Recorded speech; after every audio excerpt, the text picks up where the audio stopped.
Christina Aguilera. Christina Aguilera. Christina aku rela diapain aja. Tadi saya berpikir Atta Halilintar. Oh, saudara jauh sini. Oh, saudara jauh. Atta Hali, saya Atta Hala. Aku yang dulu bukan dan yang sekarang. Gitu ya. Padahal kalau misalnya Kak Atta ke gereja bersama mama gitu, orang ngeliatnya kayak, wih, mamanya ini sayang banget, gitu, iya, apa dielus bersama gitu. Itu nggak gampang untuk mengubahnya.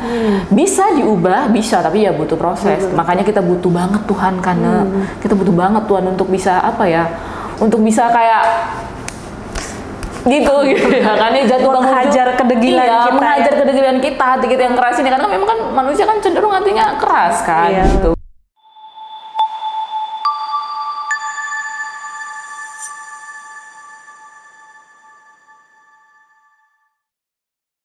Shalom, selamat malam sahabat podcast Curhat bersama New Life. Berjumpa lagi bersama kami, tim podcast yang akan menemani Anda dimanapun Anda berada pada malam hari ini. So, buat kamu yang pada malam hari ini sedang memiliki pergumulan atau ingin curhat tapi bingung sama siapa, boleh hubungi kami di 0819 081 7-nya 4 kali 1, atau bisa langsung komen di kolom komentar di channel YouTube New Life Batam. Dan sebelum itu jangan lupa untuk like, share, komen, serta subscribe channel YouTube New Life Batam supaya siaran ini boleh terus menjadi berkat bagi banyak orang. Dan pada malam hari ini saya tidak sendiri. Saya ditemani oleh narasumber yang masih muda, yang begitu energik, lalu kreatif juga, dan selalu ceria. Ini pasti udah nggak asing lagi deh kalau misalnya sahabat sering menyaksikan podcast ini. Siapakah narasumber kita pada malam hari ini? Kita tampilkan. Yeay, Christina Aguilera. Christina Aguilera. Christina aku rela diapain aja. Tadi saya berpikir Atta Halilintar. Oh, saudara jauh sini. Oh, saudara jauh. Atta Hali, saya Atta Hala. Selamat malam Kak Atta. Ya, selamat malam Ne. Apa kabar Ne? Oh, puji Tuhan. Luar biasa. Dahsyat, mantap. Tagline-nya kita jangan lupa tuh. Oh iya. Dalam rangka apa Kakak menjadi narasumber pada malam hari ini?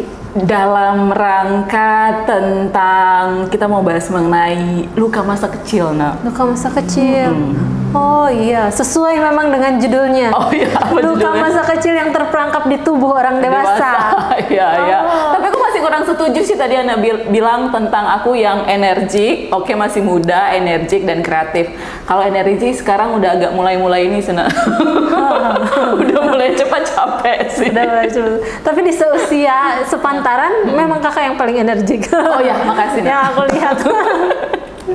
Tapi bicara soal luka masa kecil, ini mau berbagi pengalamannya siapa? Boleh kita bicara santai aja nggak sih, luka masa kecil Anda, luka masa kecil aku, boleh. Kirain ada tokoh-tokoh, ternyata mungkin mau menceritakan pengalaman pribadi ya. Oh, mungkin bisa diceritakan ke sahabat podcast yang siapa tahu sahabat podcast juga pada hari ini tubuhnya udah dewasa nih, tapi luka kecilnya masih ngikutin terus. Betul. Nah, luka batin, luka yang disebabkan oleh mungkin kepahitan di masa lalu. Nah, kalau versinya, aku mungkin setiap kita punya versinya masing-masing ya, gitu. Dan kita percaya, kita sekarang kita bukan mau fokus bicara mengenai lukanya sih sebenarnya, tapi biarlah apa yang nanti kita bicarakan yang kedepannya boleh menjadi kesaksian untuk sahabat podcast bersama New Life, bahwa setiap orang dengan masa lalu yang bagaimanapun, luka kecil yang bagaimanapun, bisa menjadi pulih di dalam Tuhan, gitu ya Nak ya. Boleh. Nah, luka kecil, luka kecil, luka di masa kecil ya. Nah, jadi waktu kecil dulu nih,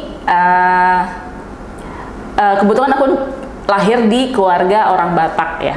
Nah, keluarga orang Batak itu ada istilah namanya itu anak kokido hamoraon diau. Nanti ada translate di bawah ya. Nah, di situ disebutkan kalau anak adalah kekayaan bagiku, tapi anak dalam arti kata itu laki-laki, karena dalam keluarga Batak laki-laki itu yang meneruskan marga gitu ya. Nah jadi waktu kecil aku merasa kurang diperlakukan tidak adil karena waktu kecil aku masih ingat banget mamaku tuh pernah selalu bilang, alah kamu mah perempuan. Ujung-ujungnya juga di dapur gitu. Kamu mah perempuan udah nggak nerusin marga. Jadi kalau ada apa-apa gitu yang misalnya aku minta, terus adik laki-laki, kebetulan aku punya adik laki-laki, jadi kita bersaudara, kakakku perempuan, aku di tengah dan adikku laki-laki kan. Nah jadi karena kakakku nih, aku sama kakakku itu beda usianya agak lumayan jauh lah ya, ada berarti sekitar 7 tahun mungkin ya, karena di atas aku dia meninggal, jadi kita dalam segi gap usia kita tidak terlalu dekat gitu ya. Nah sama adikku deket karena kita cuman beda usia setahun 2 tahun mungkin ya. Nah waktu masih kecil itu, kalau misalnya ada sesuatu yang aku minta dan adikku tuh minta, pasti yang diprioritaskan itu adalah adikku. Gitu. Jadi aku merasa orang tuaku, mamaku terlebih, mamaku tuh sayang banget sama adikku yang laki-laki gitu ya. Jadi kalau misalnya ada apa-apa gitu selalu dia diprioritaskan. Aku merasa seperti itu. Nah, jadi luka kecilnya itu, yaitu luka di masa kecil itu selalu dalam keluarga itu aku selalu di nomor 2-kan. Aku tuh selalu dipandang sebelah mata karena aku itu perempuan. Masa depan aku itu selalu jadikan momok, kamu kan perempuan gitu, kamu nggak berhak di keluarga Batak, kamu gini gitu. Nah terlepas dari itu, ketika aku menginjak remaja, aku dekat sama laki-laki ya kan, terus pas kuliah juga dekat sama laki-laki dan ngerasa kalau aku itu perlu diakui gitu kan. Nah ketika udah sama pacaran gitu kan, aku akan melakukan apapun supaya aku merasa diakui sama pacar aku. Dan ketika udah putus sama pacarku itu, aku ngerasanya kayak hidup aku itu hancur berkeping-keping gitu. Nah jadi ya itu, aku menjadi perempuan yang haus akan pengakuan gitu, haus akan pengakuan dari keluarga, dari teman, even dari pacar gitu ya. Jadi ketika orang-orang, karena keluargaku ngerasanya aku nggak mendapat pengakuan itu tadi, teman-teman aku, even juga itu pacar aku ngerasain duniaku hancur gitu kan. Hingga akhirnya aku memutuskan sekitar tahun 2006 aku memutuskan kayak mau bunuh diri gitu kan. Jadi ada kejadian. Jadi kalau misalnya ada pernah lihat video kita yang ada drama bunuh diri, itu sebenarnya copy paste seperti itu sih ceritanya gitu. Nah jadi pada waktu malam itu ketika pacarku memutuskan untuk supaya hubungan kita berakhir gitu kan, jadi aku memutuskan untuk ambil sesuatu dan bunuh diri, mau bunuh diri pada sesuatu. Dan itu di titik itu, kalau nanti boleh dilihat di channel YouTube kita itu ada drama juga ya, Rise and Shine. Nanti lihat di situ. Jadi pada waktu malam itu ada sesuatu sosok. Mungkin setiap orang beda-beda ya. Kalau aku mengalami pertemuan dengan Tuhan seperti itu sih, gitu ya. Jadi ada satu sosok yang saat itu aku udah memutuskan untuk bunuh diri. Ini udah sayat gitu kan. Tapi pada akhirnya ada sosok itu yang begitu damai, dan aku nggak tahu hingga esok harinya tiba-tiba gitu kayak aku sadar, and then ada teman aku tahu itu caranya Tuhan sih ya, ada teman yang datang ke aku terus bilang Ata gini sampai pada akhirnya Tuhan mempertemukan aku dengan orang-orang yang tepat waktu aku merantau ke Batam pada waktu itu. Nggak disetujui sama orang tua karena dulu kan Batam kan terkesan negatif gitu ya, kota pros gitu ya kan, judi dan segala macamnya gitu, nggak disetujui datang ke Batam. Tapi nggak disetujui atau tidak, aku nggak mau tahu karena aku ngerasa aku juga nggak eksis di keluarga juga nggak mau perlukan aku, kakak, abang segala macam gitu. Aku merantau ke Batam hingga pada akhirnya aku di Batam, puji Tuhannya Tuhan membalikkan semuanya ya. Jadi ketika waktu aku di Batam, teman-teman banyak yang dunia malam, banyak yang drugs segala macam gitu. Aku malah aku dipertemukan dengan orang-orang, jadi kayak gitu, kayak kebalik gitu. Jadi kayak Tuhan aku ngerasa itu karena sayangnya Tuhan banget ya sama aku ya. Jadi aku dipertemukan dengan orang-orang yang betul-betul mengajarkan aku tentang kasih Tuhan yang begitu besar sama aku. Aku tahu, aku paham identitas aku sebagai anak yang sangat dikasih oleh Tuhan Yesus. Dan ya jatuh bangun juga sih, Nak, pasti. Jadi salah satu penyebab yang men-trigger Kak Atta untuk mencoba bunuh diri itu selain putus cinta. Nggak putus cinta ya, ya itu tadi karena kan. pengakuan itu ya. Ya, karena butuh pengakuan, karena dari di kecil tuh ngerasa nggak dianggap kan. Jadi saat ada terbentuk satu mental yang ngerasa aku tuh nggak berharga, aku itu nggak worth it. Kalau aku nggak melakukan ini aku nggak dianggap. Waktu aku sekolah, aku berusaha jadi murid yang berprestasi, dan memang murid berprestasi ya, puji Tuhan ya. Tapi itu pun aku ngerasa aku nggak dianggap sama keluarga gitu ya kan. Karena aku masih ingat waktu aku pernah jadi juara 1 umum di sekolah, mamaku nggak datang. Jadi juara 2, 3 itu datang, mamaku nggak datang. Adalah beberapa kejadian-kejadian yang ngerasa kok aku nggak dianggap eksis ya dalam keluarga gitu. Jadi kalau masa kecil itu yang ngerasa nggak berharga, nggak dianggap, ngerasanya menjadi nomor 3, nomor 2 gitu, nggak diprioritaskan keluarga. Nah itu luka-luka kecil yang seperti itu. Terus apa yang akhirnya membuat Kak Atta mau melepaskan rasa sakit itu kan kayaknya sakit banget ya, kayak nggak dianggap, sehingga biasanya kalau perempuan nggak mendapatkan kasih sayang dari orang tua nih, menurut penelitian, maka dia akan cenderung mencari kasih sayang di luar. Ya, betul. Tapi setelah mencari kasih sayang di luar pun mungkin banyak kekecewaan gitu, dan akhirnya sampai di titik Kak Atta sendiri mau melepaskan rasa sakit itu. Bagaimana sih? Oke. Setuju, benar sih, dan itu memang ada datanya ya, maksudnya ada penelitiannya. Jadi setiap anak kecil di masa kecilnya yang ketika dia tidak mendapat kasih sayang, perhatian yang baik ya gitu ya. Karena yang benar juga kadang-kadang belum tentu baik. Maksudnya ketika kecil dia ngerasa nggak dianggap, ngerasa nggak dapat perhatian dari orang tua gitu, pasti masa dewasanya dia akan mencari dari luar siapa gitu. Walaupun mencari dari luar pun nggak dapat juga akhirnya gitu kan. Nah jadi aku sih percaya gini, setiap luka masa kecil kita ya, luka batin yang kita alami waktu kita kecil, pertama-tama itu Tuhan izinkan ya, Tuhan izinkan, kata yang tepat ya, Tuhan izinkan kali ya, Tuhan perbolehkan gitu ya, supaya kita untuk membentuk karakter kita. Dan aku percaya everything happen for a reason ya, maksudnya segala yang terjadi dalam hidup kita itu demi kebaikan kita, ada alasannya Tuhan buat kejadian itu, boleh kita rasakan untuk membentuk karakter kita. Dan yang kedua, aku percaya gini, even sampai sekarang pun kita masih ngalami luka-luka itu kan, nah ya gitu ya. Aku percaya Tuhan juga memperbolehkan itu terjadi, apa ya, supaya kita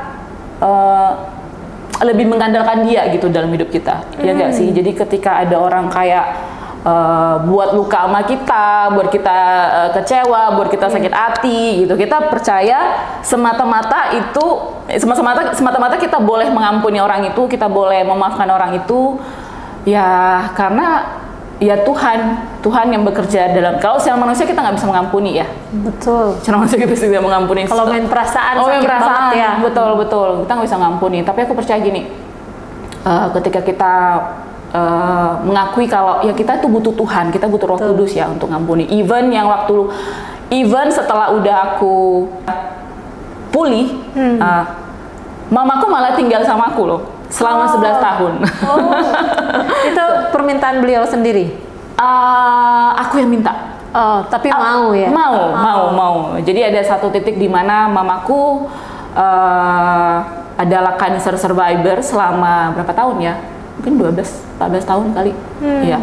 Jadi selama 2 tahun terakhir ketika aku merantau ke Batam, mamaku memang sudah divonis sakit kanker gitu ya. Dan waktu papa udah nggak ada lagi, udah meninggalkan kita gitu, pada akhirnya aku bilang ya udah mama ikut aku aja gitu. Kalau ngelihat masa laluku yang gak enak sama mamaku sih sebenarnya aku nggak mau gitu ya.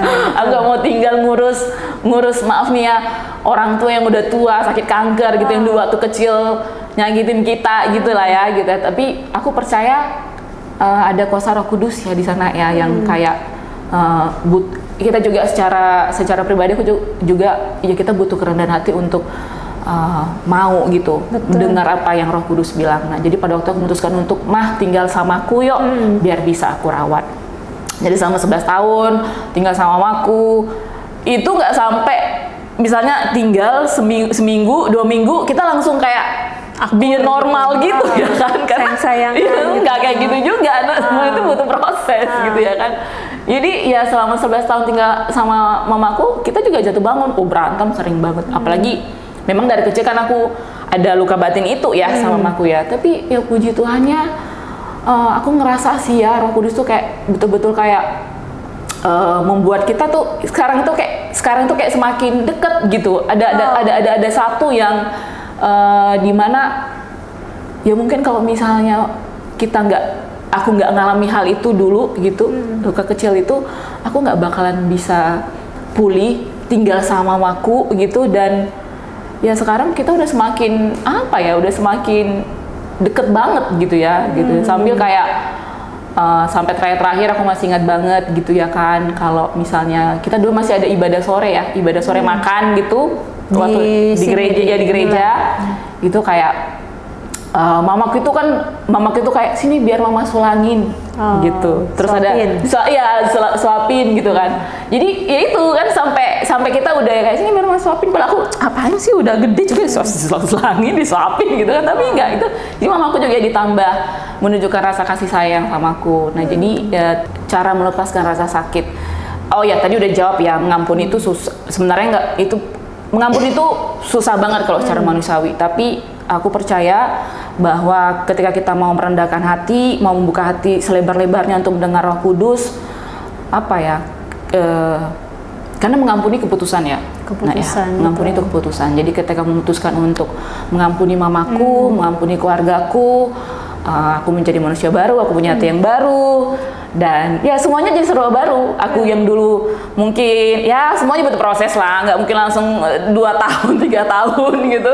Semua butuh proses, tapi ya itu tadi butuh kerendahan hati untuk boleh membuka hati untuk Roh Kudus bekerja secara sepenuhnya dalam hidup kita gitu. Ku yang dulu bukan yang sekarang gitu ya. Padahal kalau misalnya Kak Ata ke gereja bersama mama gitu, orang ngeliatnya kayak, wih mamanya ini sayang banget gitu, iya, dielus bersama gitu, kayak luar biasa. Ternyata ada juga kisah di balik itu gitu ya. Tapi sebenarnya kan bicara soal masa kecil atau masa lalu, kita nggak bisa melupakan masa lalu itu ya, karena itu adalah bagian perjalanan dari kehidupan kita. Nah gitu. Lalu gimana Kak Ata bisa menerima diri sendiri gitu dengan pengalaman-pengalaman yang begitu rumitnya gitu, selain tadi misalnya kayak ada tuntunan Roh Kudus gitu, mungkin di dalam setiap saat bersama juga itu masih terngiang-ngiang, terkenang-kenang gitu ya. Terus apa yang dirasakan, yang dialami gitu, sampai Kak Ata bisa akhirnya memutuskan ya udah deh, ngampunin deh orang-orang yang ada di sekitar, seperti itu. Oke. Aku masih ingat banget dulu Pak Gembala, nanti tapi coba di cross check ya. Nah ya gitu. Di cross check kemana lagi? Oh ya ya. Bapak udah gak ada lagi. Nanti mungkin bisa di WA. Ya gimana ya, pasti kalau yang namanya luka batin masa kecil itu, apalagi waktu kita kecil itu kan sangat membekas sekali ya. Alam bawah sadar itu ya, nempel. Alam bawah sadar itu nempel gitu ya kan. Secara psikologis juga kita nggak gampang untuk ngelupainnya. Tapi satu hal yang tadi yang paling utama, itu paling esensial adalah merendahkan hati, membuka hati untuk menerima tuntunan Roh Kudus ya gitu ya. Kadang-kadang kan Roh Kudus itu kayak, aku masih ingat banget, Roh Kudus itu bukan kayak, Ata kamu harus ngampuni, Ata kamu harus maafin nih orang, nih kan mama kamu sendiri, enggak gitu ya. Tapi kayak Roh Kudus itu kayak lemah lembut gitu, ngomong, Ata anakku yang kusayangin gitu-gitu ya. Ya ketika ada kayak ingatan untuk flashback kembali, ya itu harus memang mau mendengar dan nurut baik-baik, kalau Pak Gembala bilang dulu ya, mau mendengar dan nurut baik-baik. Tapi hal yang paling pertama yang secara pengalaman aku ya, yang pertama itu adalah Pak Gembala juga pernah bilang, itu adalah penerimaan di mana kita menyadari bahwa kita sudah menerima kasih Kristus ya yang luar biasa. Even anak yang tunggal udah dikorbankan untuk menebus segala dosa kita, masa kita nggak bisa sih gitu. Dia mengampuni kita, masa kita nggak bisa sih ngampuni. Terlebih itu mama kita lah misalnya, terlebih itu siapapun lah itu ya. Kalau kita udah menyadari kita sudah menerima kasih Kristus yang luar biasa dalam hidup kita, yang udah ngampuni kita dulu, yang manusia yang udah hancur lebur gitu ya, tapi Tuhan mau menerima kita kembali, masa kita nggak mau mengampunin? Jadi penerimaan itu yang pertama. Nah yang kedua itu tadi ketika sudah menerima itu tadi kita mengampunin, yang ketiga kita belajar mengenal Tuhan kita yang benar ya. Kalau misalnya kita selama ini kan, apalagi aku dari gereja yang konvensional yang bilang kamu harus buat ini biar kamu disayang sama Tuhan, kamu harus berbuat baik ini dulu biar kamu dikasih sama Tuhan. Padahal sebenarnya enggak gitu. Kasih Tuhan itu sebenarnya adalah sesuatu yang enggak perlu kita earning gitu ya, enggak harus kita apa ya istilahnya, earning itu apa ya bahasa Indonesianya ya, nggak harus kita kerja keras gitu untuk bisa mendapatkan kasih Tuhan. Kalau Tuhan itu sangat mengasihi kita, kita udah penuh di dalam kasih Kristus, dan soalnya kita boleh mengalirkan kasih itu kembali kepada orang-orang di sekitar kita. Jadi ketika tadi anak bilang, ya pasti ada flashback itu. Apalagi kalau misalnya aku lagi berantem sama mama aku ya, oh ini mama nih yang diungkit kembali. Tapi ya itu di bawah alam sadar ya. Nah, tapi puji Tuhan sampai detik ketika aku nggak, kebetulan mamaku nggak sama aku lagi sekarang, maksudnya sama kakakku masih sehat, puji Tuhan masih sehat gitu ya. Tapi ketika misalnya kami teleponan terus nanti kayak berantem gitu kan, ya tapi Tuhan kayak udah ngomong lagi gitu, ternyata gitu, mama itu sayang loh sama kamu, dia buat kayak gitu karena dia sayang loh sama kamu. Nanti kamu bakalan tahu kalau kamu nanti udah jadi seorang mama, kamu bakalan tahu gitu kan, kayak Roh Kudus ngingetin kembali gitu. Ya pastilah nggak ada yang sempurna, tapi itu tadi perlu kerendahan hati untuk mendengarkan Roh Kudus, penerimaan, mengampuni dan mengenal Tuhan kita secara benar. Luar biasa. Dan sekarang mama kondisinya sudah semakin, walaupun dulu terkena kanker, sudah sehat ya? Iya, puji Tuhannya. Kalau memang kan kanker kan nggak bisa sembuh totally ya.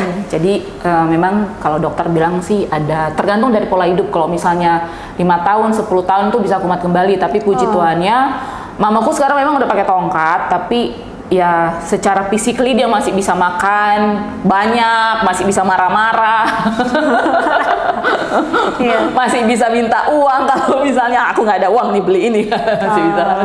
Maksudnya itu sih secara apa ya, dengan kondisi yang udah 60 tahun cancer survivor ya, kita puji Tuhan banget dia masih bisa sehat seperti itu gitu. Jadi udah memang melepaskan pengampunan untuk mama, bahkan untuk adik yang dulu sempat dibanding-bandingkan juga. Iya betul. Juga. Iya betul. Sama adik juga puji Tuhan, walaupun ya kita masih ada ego sedikit lah ya. Misalnya siapa yang mau ngubungin duluan gitu, nggak ada, paling tiba ya segala macam. Ya sekarang sih puji Tuhan kayak adik aku juga diubahkan, hubungan kita juga makin dipulihkan. Ya itu semata-mata karena pekerjaan Roh Kudus ini. Luar biasa.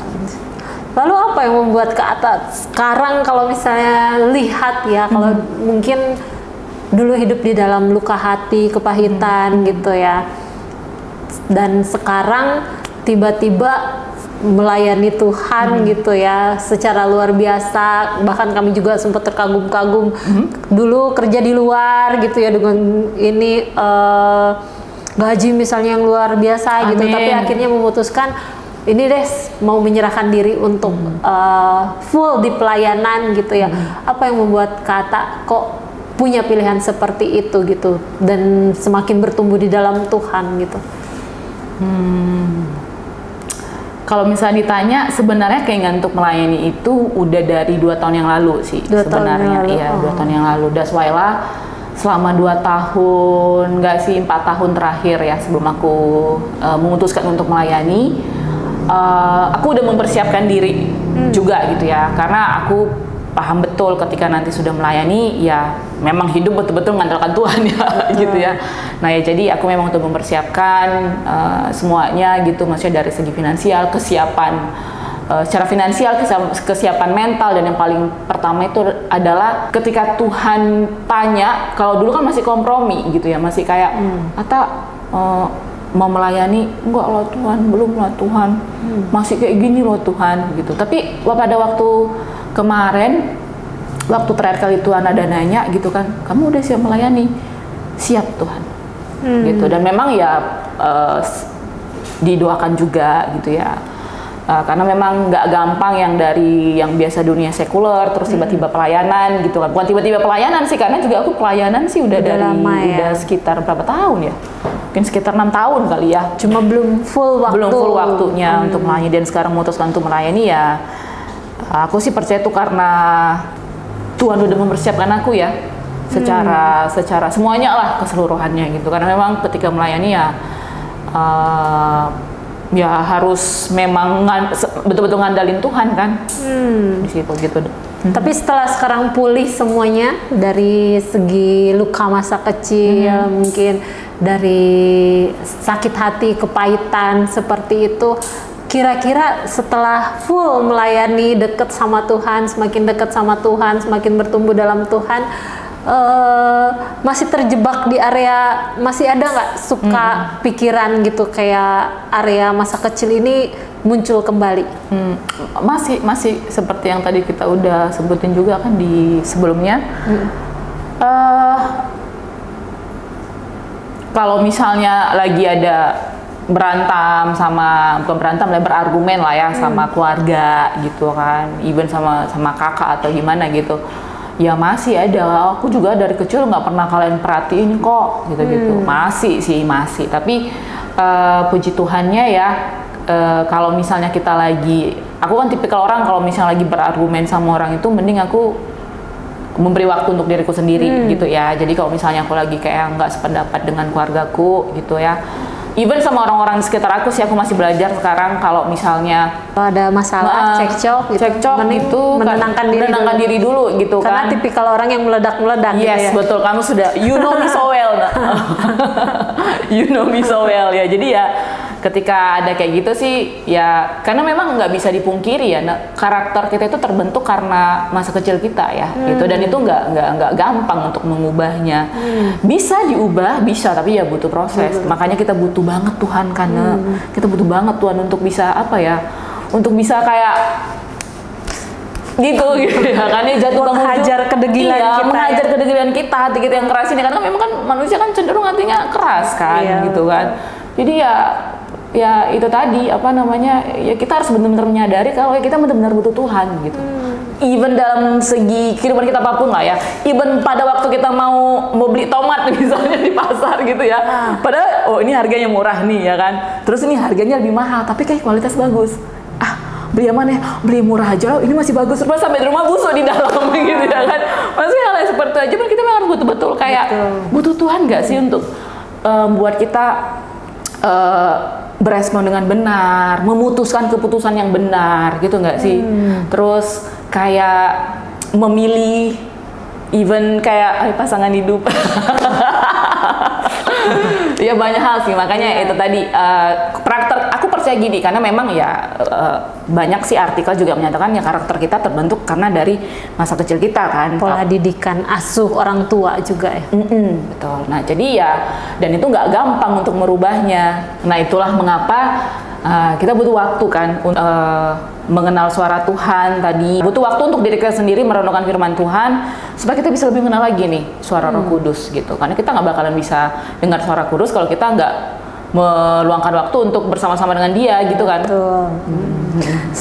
Seandainya nih pada malam hari ini misalnya mama nih yang lagi nggak bersama di sini, atau mungkin adik yang dulu sering berantem nonton nih, ada nggak sih yang mau disampaikan? Oh banyak sebenarnya, banyak.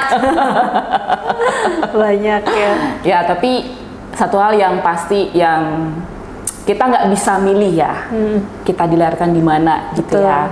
Kita nggak bisa milih keluarga kita, adik kita siapa, karakter yang bagaimana, dimilikin adik atau orang tua kita. Even kita sendiri ya, gitu kan. Tapi aku percaya gini, kita bisa memilih bagaimana kita berespon, dan respon yang benar itu kan dimulai dari bagaimana cara kita mengenal Tuhan yang benar. Respon yang benar dimulai dari pola pikir yang benar. Pola pikir yang benar dimulai dari bagaimana cara kita mengenal Tuhan yang benar. Gitu. Luar biasa sekali. Iya, sayang sekali ini waktunya udah mau habis. Tapi kalau misalnya sahabat podcast mungkin ada yang punya trauma Masa sama kecil. orang tua, masa kecilnya mungkin kurang baik, atau sama saudara juga mungkin punya hubungan yang nggak baik gitu. Terus kalau misalnya mereka mau tanya-tanya ke Kak Ata, gimana sih bisa pulih, gimana sih supaya aku bisa mengampuni orang tua aku gitu ya, gimana supaya aku bisa mengampuni adikku atau kakakku, mau nggak? Boleh nggak gitu? Boleh banget. Langsung aja hubungin kita. Aku ambil bagian Ana ya. Langsung aja hubungin kita di 0819 081 741 atau langsung komen aja di bawah. Iya, karena jangan sampai orang sekarang banyak, wih childish, mukanya aja udah besar tapi sifatnya kayak anak-anak. Mungkin karena ada luka-luka hati yang memang belum diselesaikan seperti itu. Tapi ya. memang sometimes orang bisa error. Nah, maksudnya ya itu tadi, even orang dewasa pun ya pasti pernah lah berespon yang error lah gitu ya. Betul. Tapi that's why kita kan tiap hari kan harus belajar untuk mengikuti tuntunan Roh Kudus kan. Ketika kita udah buat salah, yuk ngaku salah, minta maaf, yuk perbaiki ke depannya. Gimana? Aku rasa proses belajar untuk menjadi orang-orang yang benar itu setiap hari gitu. Even sampai kita ke liang lahat pun kita harus tetap belajar. Dan soalnya kita butuh kerendahan hati ya. Gitu. Betul. Ada nggak sih quotes yang mau dibagikan nih ke sahabat podcast hari ini? Oke, aku boleh hafal dulu nggak ya, bentar. Oke, belajar dari kita dalam masa lalu, tapi jadi jangan pernah lagi mau.